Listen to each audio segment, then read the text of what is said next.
All right, so this is a video version of the hand tools lecture. I'm going to go through each of the hand tools, show you an example, and then give you the names, what it's used for, and maybe a few pointers on what you should be knowing for those tools specifically. So we're going to start on the first page of the hand tools PDF that you'll find in Schoology. First page is in nice columns, so we'll start on the left-hand column and go from there. The first tool on the list is a coping saw. It's got a very thin blade, both in left to right and up and down. This is made for cutting in on close corners, maybe fine detail work. Jewelers often use this kind of a saw to get inside small jewelry pieces and metalworking. Typically, we're going to be using it if there's a small or tight area that we need to cut into. Below that is just a hand saw. This is a very large version. Because you use it with your hands, it's called a hand saw. There are multiple different types of hand saws. This one has teeth that cut as you push on it. There are other saws that cut as you pull. There are some saws that cut both ways. That's called a cross-cut saw. But they are kind of defined by the type of teeth and the number of teeth that they have. Next one is a hack saw, H-A-C-K, hack saw. This has much finer teeth. As you can see, they're very, very tiny, very fine. This is used mostly for cutting metal, maybe plastics as well, but not as much for wood. The fine teeth are meant to not catch and bind up on metal or harder materials. So we're typically not going to be using this for wood, but maybe if we have to cut a piece of aluminum or steel, we would use a hacksaw. This is a tool that has a lot of different names, and honestly, any of them are going to be acceptable. I have this labeled as a utility knife here in the shop. It can also be called a mat knife or a box cutter. This is a knife that has a handle, a little button that pushes up, and a razor blade pops out.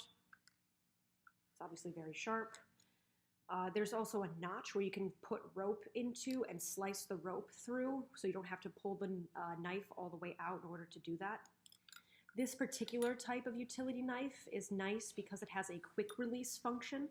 So if I want to change the blade out, old styles, you would have to take out the screw, take the entire case apart, and replace the blade from the inside. This one, if you extend the blade fully and then press this yellow button, you can pull blade out and then replace a new one again by pressing that button, sliding it in, and it locks into place. This also has blade storage, so if you press down on this button here, it should, there we go, release the bottom where you can store 2 or 3 blades, so you don't have to always be going back to the cabinet. These are wire strippers or wire cutters. There's a little lock function to keep them shut, but near the center here, there is a blade for cutting wire.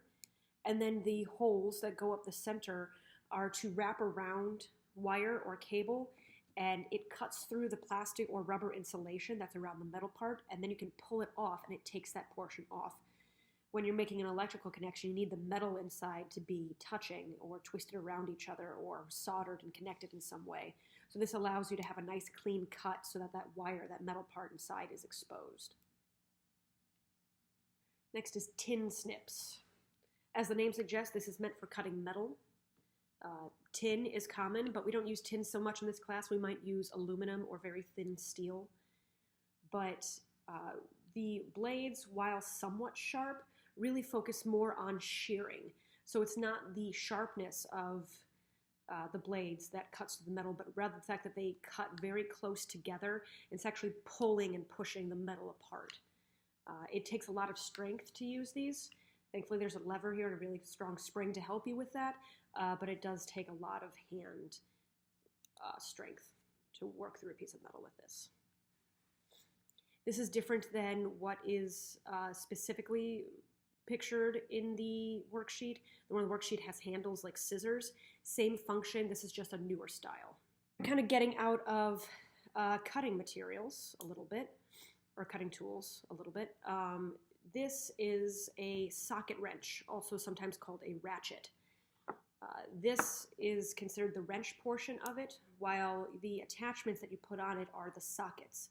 It has a square side that fits onto the nub that is on the wrench. There's a button on the back. You push that to release the ball bearing, and the socket goes onto the wrench. To use this, you're going to attach it onto a bolt or a nut and ratchet it back. That's that ratcheting motion. It has little notches that it clicks into and locks, and then pull it around to either tighten it or loosen it. Right now I'm tightening, but if I switched the little knob on the back to the other way, I would now be going the opposite way and loosening that nut or bolt. In order to take this back off, again, I'm going to press the button on the back and slide off the socket.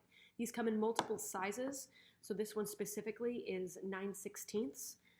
This one is a smaller one, 3/8. So same size square hole on the back to connect to the wrench, but the hexagonal opening that goes around the nut is obviously a different size. The thing to keep in mind about wrenches is that the size that is on the wrench or the socket is not going to match the size of bolt that you are using for that. When you are measuring a bolt, they are actually talking about the width of the bolt itself. So this is a 3/8 inch bolt. This is not going to match up with a 3/8 socket as we have here. So this nut that goes on that is too big for that 3/8 socket. Instead, we need the 9/16 one. This is because we're then talking about the actual measurement of this. This is actually 9/16 of an inch across. And technically this nut would be the same size, 9/16 of an inch across. But when we're talking about bolt measurements, it's talking about the bolt, not the nut. I'm not going to expect you to be able to memorize the sizes of bolt that go with sizes of wrench or socket. Just know that they are going to be different sizes. Underneath the socket is a hole saw. This is a tool that is not going to be able to be used by hand. You have to put this into a powered drill. All right, so the back goes into a drill and tightens around that, and then this spins really quickly, and you can see the teeth around the edge. And as this spins, this essentially works like a saw, but in a circular form. So this is meant to cut holes in things. The center drill bit keeps it in one place so it doesn't wobble all over the place. And then these teeth slowly or quickly start drilling through something to create a nice clean hole into that material. These also come in different sizes. So this is one of the larger ones we have. There's also a couple smaller ones. This one does not have the centralized drill bit and the attachment on the back. That whole thing is called the arbor. This one does not have the arbor because you actually switch it out. Sets usually come with one arbor and multiple hole saws that you then switch the arbor out for. All right, moving on to the second column then. All the things in the second columns are going to be different types of wrenches and pliers. At the very top, these are needle nose pliers. So they have a very fine point to them, so needle nose. They're meant for holding on to very small things or for detail work, or maybe getting into somewhere that is tight and you need a small point to grab onto something. If you notice on the inside, there are some ridges and grooves meant to help you grip onto things tighter. And near the center, there are blades, again, that could be used for cutting wire or plastic, maybe like a zip tie or something like that. Next one down is called diagonal cutters, sometimes diagonal pliers, but because this isn't meant to grip anything, I like calling them diagonal cutters instead, because rather than having ridges or anywhere that it's going to grip, it actually just has blades. The entire portion of this is two blades that come together to snip things off, usually cable or wire, metal maybe.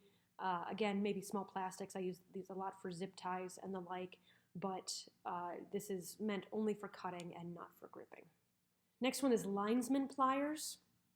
Linesman is actually a profession. So a linesman is someone who's going to be going up on the telephone poles and working with either power lines or telephone lines or any of the service lines that are going to be up on those.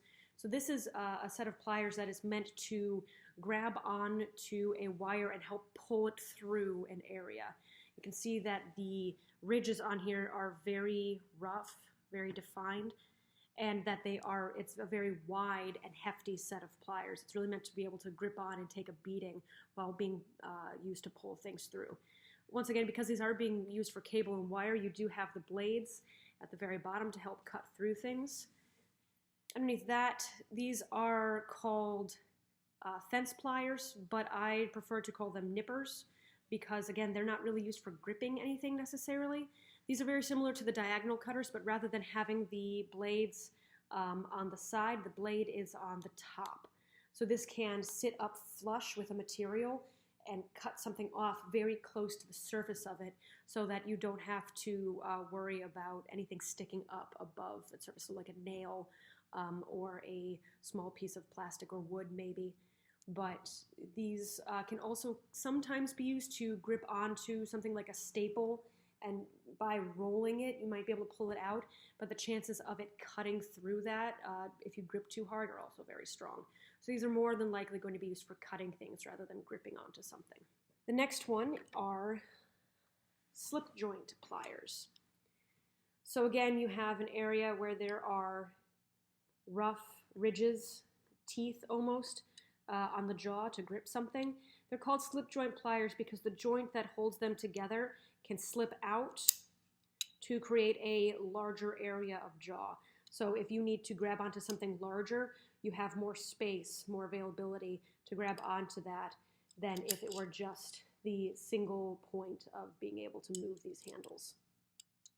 So the next three wrenches and pliers all have a common name that they are technically referred to as, but they also have a brand name that people almost always use in place of that common name.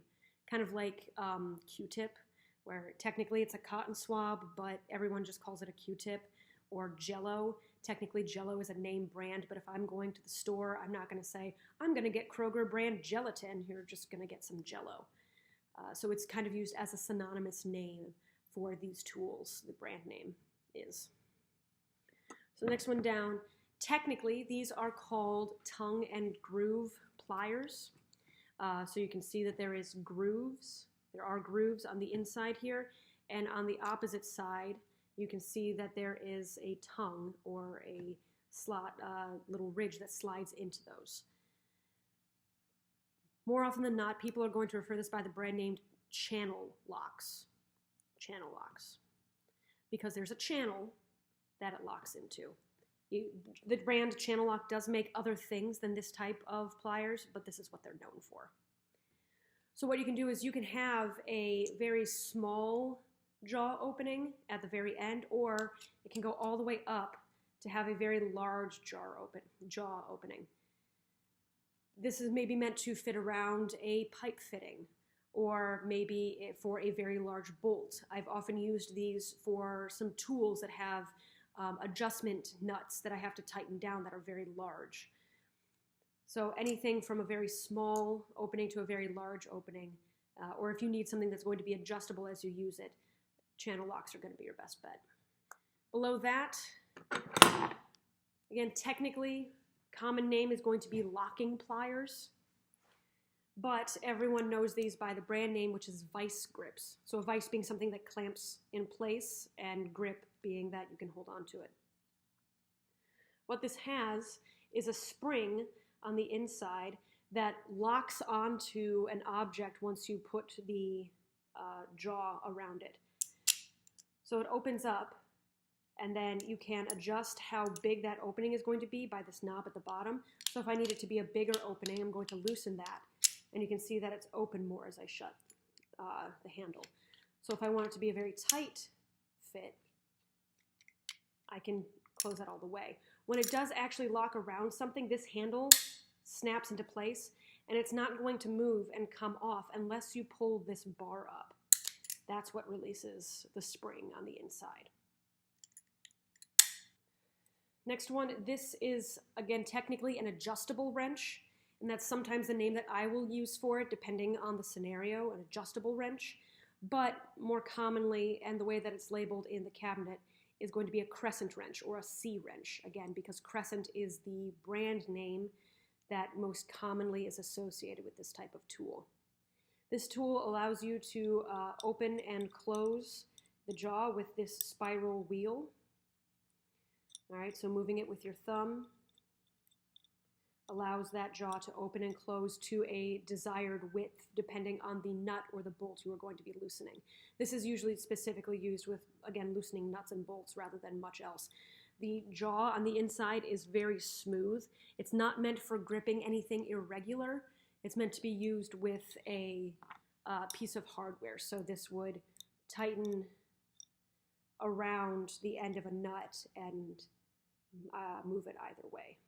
The last one in that column I do not have an example of. That is called either a pipe wrench or sometimes more, in a more fun way, called a monkey wrench. It's used for plumbing. We don't do a whole lot of plumbing here in theater. Occasionally we might use plumbing fittings, but usually for different purposes than letting water flow through them. If for some reason we ever have the need to use a pipe wrench, Mr. Gearhart has one that he uses to work on various plumbing throughout the school. So if we ever have the need for it, I go and ask him to borrow his. But because we don't use it all that often, I don't keep one here in the shop. But I wanted you to know what that kind of wrench looks like to be able to identify it if we ever do need it. Moving on to the third column then. At the very top right-hand side are a bunch of different screwdriver types. So this is these are tools that are going to be used to tighten screws typically. The first one on there is a flat type. This is literally called a flathead screwdriver. So the type of screw was going to have a single slot in it, used to tighten and loosen those. The one in the middle has either a plus or an X, depending on how you want to orient it. This is a Phillips head screwdriver, like the name, Phillips, Phillips head. And again, that cross-section of the screw is going to look like either a plus or an X. The last one I do not have an actual screwdriver version of, but I do have the bit that might be able to go into a drill or an adjustable screwdriver. This one has a square tip to it. So this is called either a square head or, really uncommonly, Robertson head. I've never heard it called that on a regular basis, but I have seen it written before. So you're not going to need to know Robertson, but I like mentioning it in case anyone ever uses it and you actually be able to know what that is. But typically this is just going to be a square head. The next four underneath that are going to be things that, again, you need to attach into a drill. You're not going to use these just by hand. You're going to use these in conjunction with a power tool. So the first one on there is called either a spade bit or a paddle bit. Spade because it looks like a shovel, and spade is a type of shovel, or paddle because it could kind of resemble like a boat paddle, like a canoe paddle. But it is usually relatively flat and then has a point at the top and two blades that kind of come up into points on the sides. These are meant for making holes, essentially. There are a lot of drill bits that are made for making holes. This one specifically is usually for drilling either very deep holes because of how long this is. Most other drill bits are not going to be this long, or for very wide holes. These do come in a variety of sizes, so there are smaller ones out there, and some even smaller than this, and some even bigger than this one. But these are good for boring holes into things. The downside to this is that the hole that is created is not very clean. It usually chews up the material quite a bit or leaves chunks missing.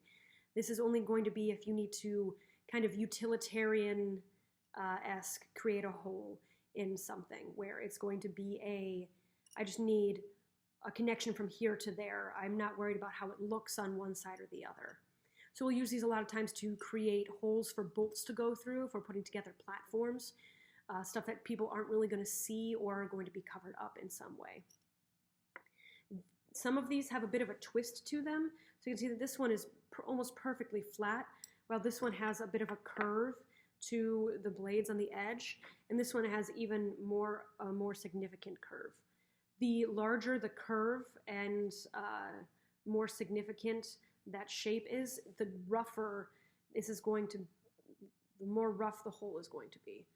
it will also eat through the material faster. So if you're really just looking to create a fast, quick connection between something, this will probably be a good tool for you. If you want something a little more nicer looking, you're going to want to look for something else. One of those things that you might look for is going to be a Forstner bit. Forstner, Forstner. So again, used for creating holes. There's a tip on the front that is going to kind of create that center point. And then around the edge of this kind of rounded area, there are blades. Same thing, this is a little different style. It's just got a section cut out, and the two blades are on that little pie piece that's cut out.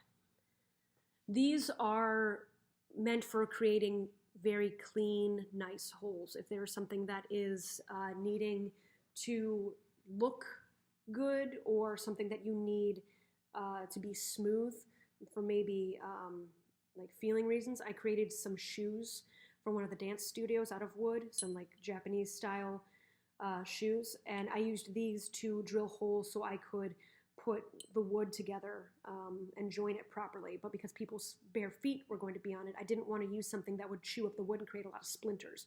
So I used this to make it a little more smooth. The downside to these is that they are very expensive. It takes more material to make these, as well as a more complex and skilled process. So you can buy one Forstner bit for the same price as a good handful of the spade bits. So if you're looking to create a nice hole, you make sure you're really going to be wanting to buy these because it does cost a little bit more than others. So the next tool is a spiral bit. And this is kind of the typical bit you're going to think of when you're creating a hole. Typically, we're going to be using these to create smaller holes in things. So smaller than the spade bits or Forstner bits. There are big ones, all right, so something like this. I got this because I was drilling through plastic that the spade bit shattered when I used it, so I needed a spiral bit to be less rough on the material. But more than likely, we're going to be using it for smaller things. The thing to keep in mind about this is that you are trying to put metal through a material, whether that be metal, wood, plastic.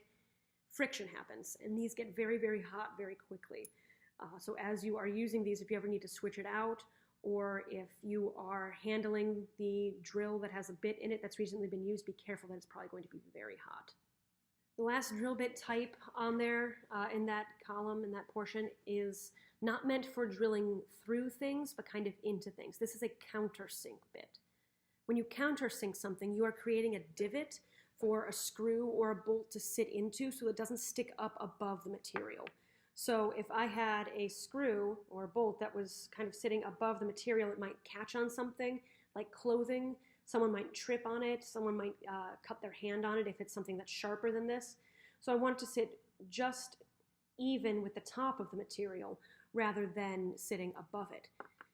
Countersink bit is specifically for screws that have that kind of pointed, beveled edge to the bottom of it, and it creates that same shaped divot in something so that the screw will sit nicely into that area. Most of the wood that we're going to be using is soft enough that we don't have to worry about countersinking screws into it. The screws tend to pull themselves into the soft material pretty well. However, occasionally we do work with harder materials, metals, hardboard, which is like a very dense compressed material, plastics. You want to make sure that that's going to be beveled in and countersunk so that the screw will sit into that material. But again, usually just with harder material than anything else.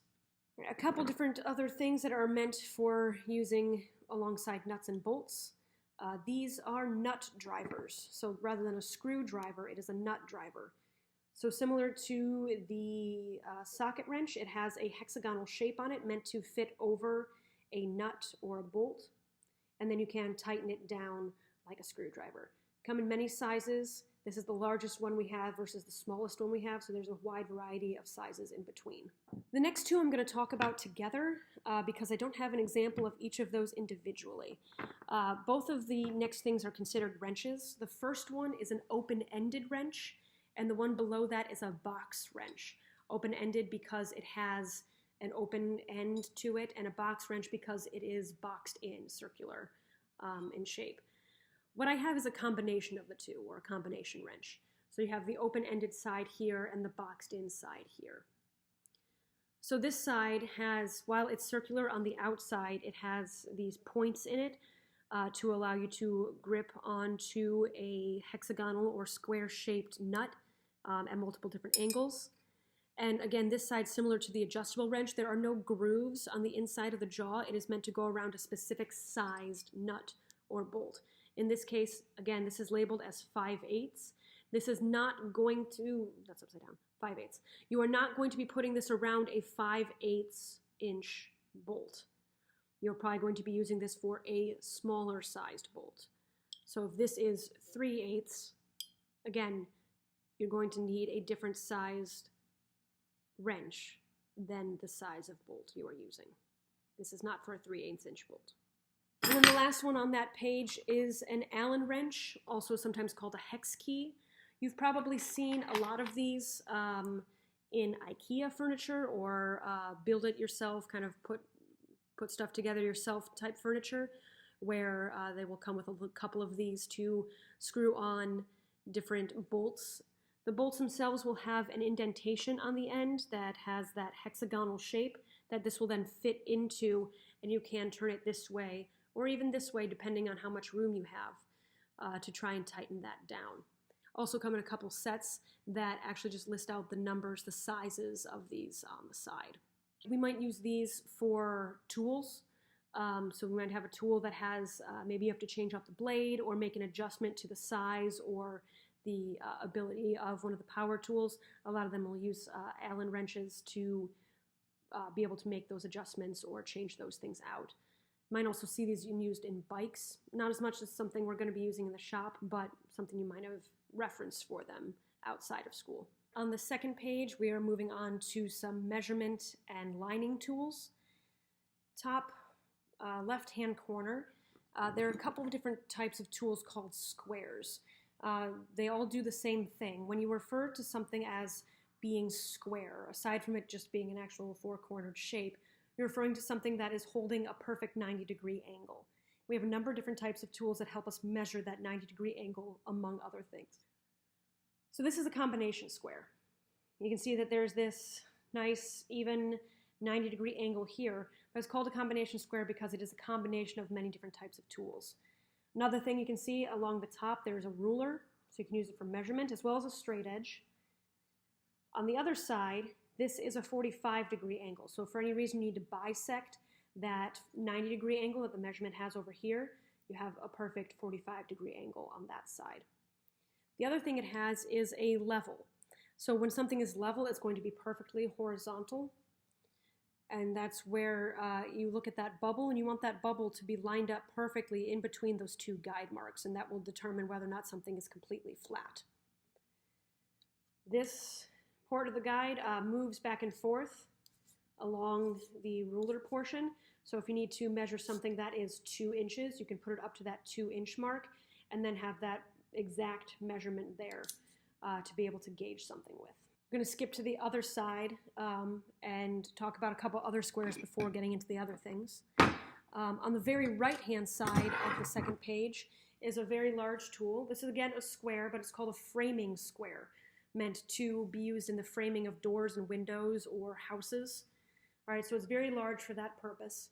But again, we have that nice, perfect 90-degree angle, as well as a ruler on the inside on both edges and the outside on both edges. This is mostly used just for large applications. Underneath that is a smaller version of the same kind of tool. This is a carpenter square.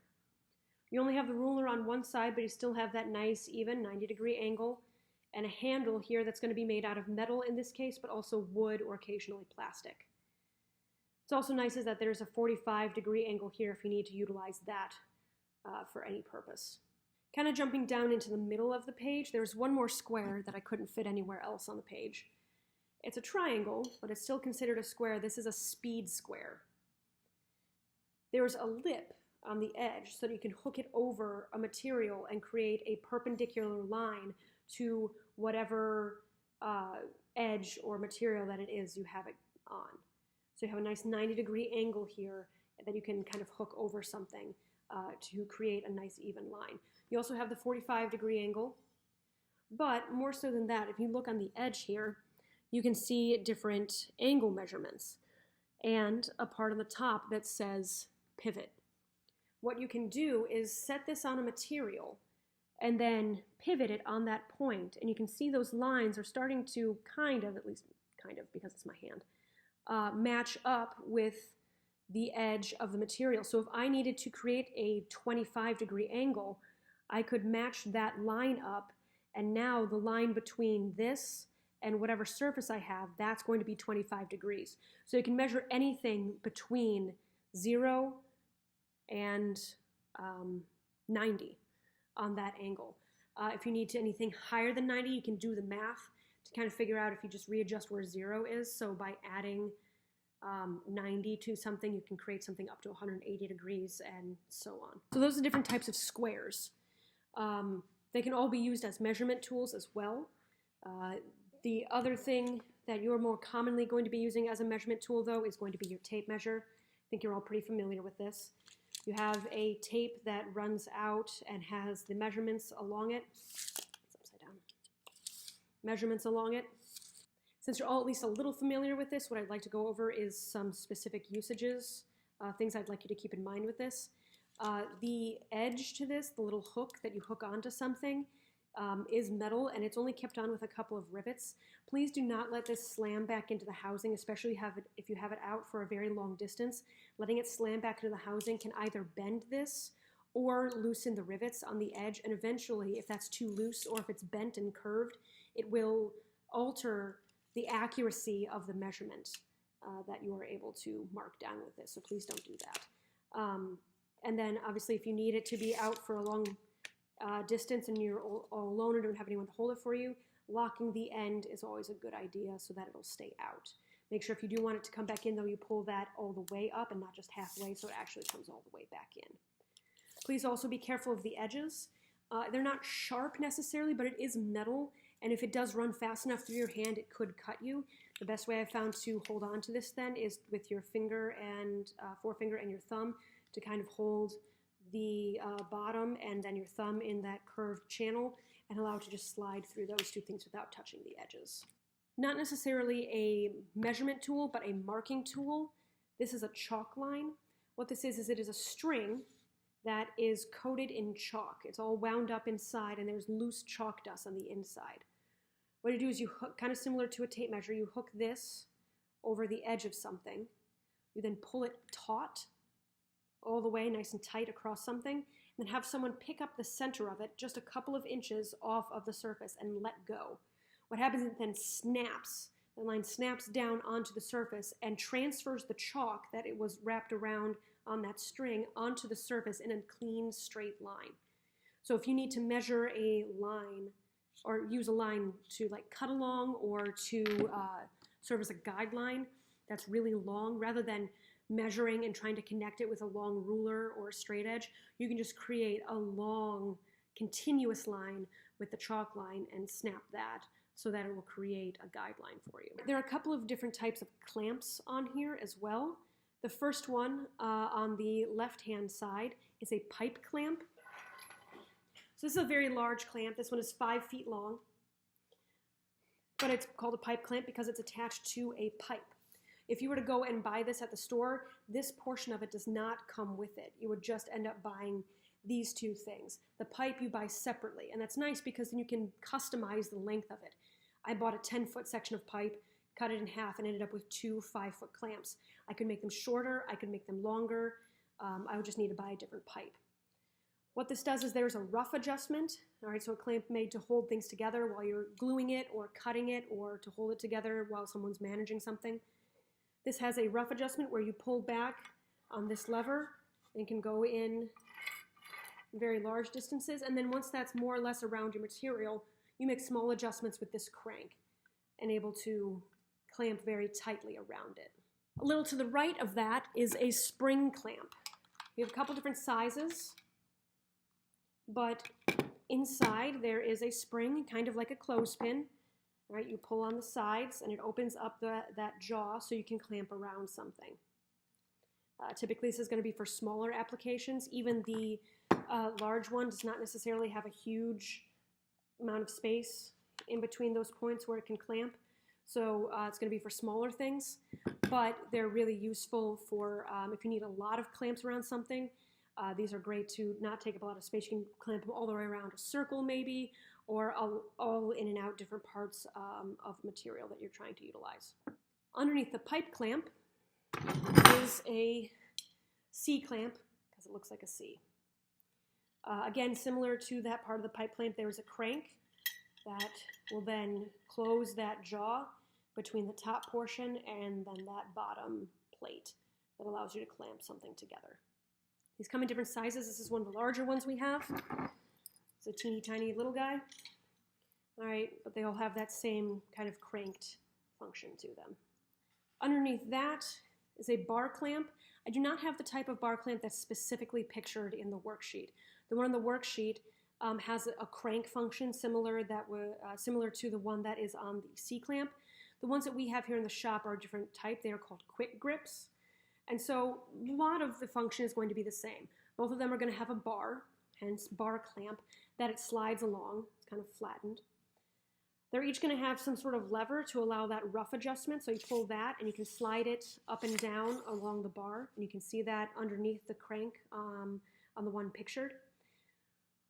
Unlike the one pictured where you twist it to do the fine adjustment, this brand has a handle that you squeeze and it does little increments up to clamp onto whatever material that it is you need to hold tight. Underneath the bar clamp then is a vise. I don't have something to show you because this is a permanent fixture. This is something that we have mounted. It is on the opposite side of the shop near some of the stationary tools, mounted to a table. So if we ever have need to use that, it's going to be over there. But you would crank that handle and it opens and closes the front portion onto the back to really hold something tight. Usually this is going to be if you need to hold something while you're working on it, maybe something small or something that's really stuck. I've used it a lot of times if there's a nut that's really stuck on a bolt. I'll clamp the bolt in there and then use a pair of pliers of some sort to really twist off the nut if I just can't get it with my hands. The rest of the tools on the page, I'm going to try to go as much in order as I can, but again, because they're not perfect columns, it's going to be a little all over the place. Next to all of the clamps and the squares, the first thing kind of flat across the top is a sledgehammer.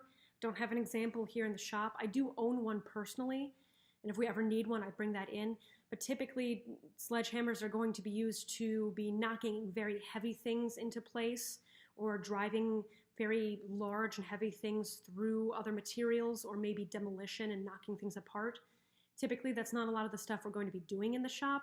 Occasionally, we do have a situation where we need a tool like that, in which case I just bring mine in, but I do not have an example here of that to show you now. Underneath that, though, is your typical style hammer that you're probably used to seeing in toolkits. Specifically, this is called a claw hammer. There are a ton of different types of hammers, different shapes and sizes and purposes, but this one is called a claw hammer. The back looks like a claw. You have a V shape in it meant to hook around nails and pull them out of a material. And then obviously the front where you're going to hit fasteners, nails, and the like in. This one even has a magnet at the front so you can stick a nail on there and set it in and then hammer it all one-handed, which is pretty cool. Next to that is a mallet. Mallets can be made of many different things, metal, wood. This one is rubber. When you're using a rubber mallet, you do not want to be using this for driving in nails or fasteners because it'll just stick into the rubber. It's hard rubber, but it's still softer than the metal of a nail. So if you were like hammer it in with that, it would stick into it and break up and chew apart the surface of that. This is more for the use of pounding in things that have a very wide base, so maybe a bolt through a hole that has a wide, broad surface to it, or maybe for hitting together two pieces of wood that you're trying to get closer together or kind of tapping something apart. But this is going to be more for hitting something when you don't want to mar it up, or knocking things apart, or hitting something with a broad surface. Going on to the left, underneath the vise, right under that is a file. All right, kind of similar to like a nail file.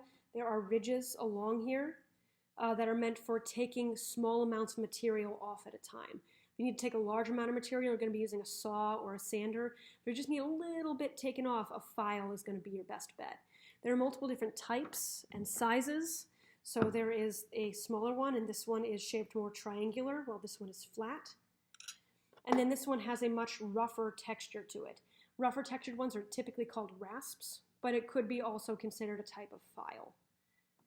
So this can be used for wood, metal, plastic, anything that you just need to take a small amount of material off for. Next are two different types of chisels. The first one is a wood chisel, meant for wood, go figure. But you have a beveled edge to it, and it's sharp on the blade as well as the points, and you're going to hit the back of it with a mallet or a hammer to kind of slowly chip away at wood. They come in different sizes, all right, so really broad to really skinny, depending on the situation, how much material you're looking to chip away. We also have underneath that cold chisels, like the temperature, cold. These are meant to be worked with metal, and you are working the metal while it is cold. There are different types of chisels that a blacksmith might use when the metal is hot, but we aren't doing that here. Instead, we are using room temperature or cold metal. So this might be used to create a punch point, maybe not all the way through a piece of metal, but like a marking point, or to create a line or a divot for whatever reason. Again, you would be hitting the back of this with a mallet or a hammer to create some sort of marking point on metal. Underneath the hammers on the other side, this is a nail set. Oftentimes, if you are hammering a nail in, you might be putting it into a material that you don't want to ruin. If you hammer all the way up to the material and then hit it one more time, the hammer can hit the material as well as the nail as it's getting farther in, and it might create a little divot or hammer mark in that. If you're trying to avoid that, what you can do is set this very fine point onto the tip of the nail and then use the hammer to hit this side so that you're not marking any of the material around the nail, but just the nail itself. The next two tools have a very similar, if not identical, function. They are just built in different ways and have different names. The first one is a crowbar. We have a very large crowbar in the shop. Crowbar specifically, it has a round or hexagonal cross section.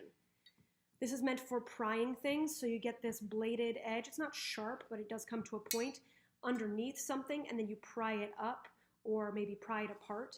Same thing with this curved edge. You can get it into something and kind of tilt it up so that you're trying to pull two pieces of something apart. Maybe they're nailed or screwed together, maybe it's just glue, but you're trying to pry something away from another material. But again, a crowbar specifically having that rounded or hexagonal cross section. The tool below that is a pry bar. And a pry bar specifically is flat, right? So it has a wide, flat profile to it. Same purpose though. It's meant to get underneath something and pry up or down, or again with this curved area to kind of get in somewhere and pull it apart from another material.